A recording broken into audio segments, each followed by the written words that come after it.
অব্যাহত আছে ভারতীয় ফুটবল ফেডারেশনের অসহযোগিতা।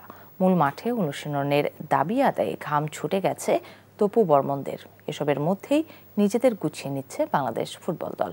রোববার জওহরলাল নেহেরু স্টেডিয়ামে অনুশীলনের ভারতের আইসিএল খেলে আসা ফুটবলারদের নিয়ে রণপরিকল্পনা করে রেখেছে হামজারা। ডেস্ক রিপোর্ট বর্ষণ কবিরের। এই ম্যাচ ঘিরে দুদেশের গণমাধ্যমের যে হাইপ তা উত্তাপ তৈরি করেছে চারদিকে। রোমাঞ্চ যেমন আছে, একইভাবে আছে সুনীল ছেত্রীর অবসর ভেঙে ফেরত আসার মতো ঘটনাও। বাংলাদেশের গণমাধ্যমের কাছে হামজা চৌধুরী এখন নতুন আশার নাম। দুদেশের ফুটবল দ্বৈরথ আধুনিককালে এত উত্তাপ শেষ কবে ছড়িয়েছে সেটা খুঁজে পাওয়া মুশকিল। শিলংয়ের জওহরলাল নেহেরু স্টেডিয়ামে বিকেলের দিকে অনুশীলনে প্রতিপক্ষ ভারতকে নিয়ে তাই ছক কষার কাজটা ভালো মতোই সেরে রেখেছে বাংলাদেশ। সবচেয়ে বড় ব্যাপার হলো ডিফেন্সের যে গোল কনসিড না করা এবং তার সাথে টিমকে বুস্ট আপ করা।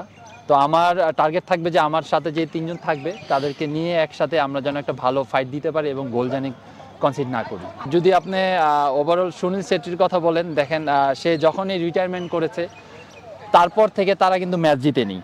তো আমরা বুঝতেই পারছি সুনীল ছেত্রী আসলে তাদের টিমের জন্য কতটা ইম্প্যাক্ট।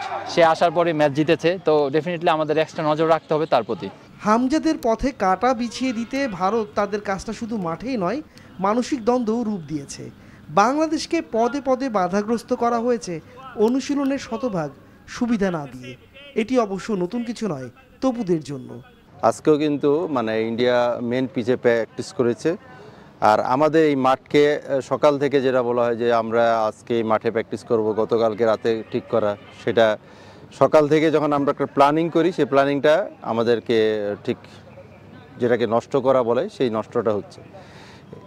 যাই হোক, ওভারঅল এগুলি আমরা আগে থেকে জানতাম এরকম হবে, তো আমরা মেন্টালি প্রিপারেশন ছিল আমাদের সবারই।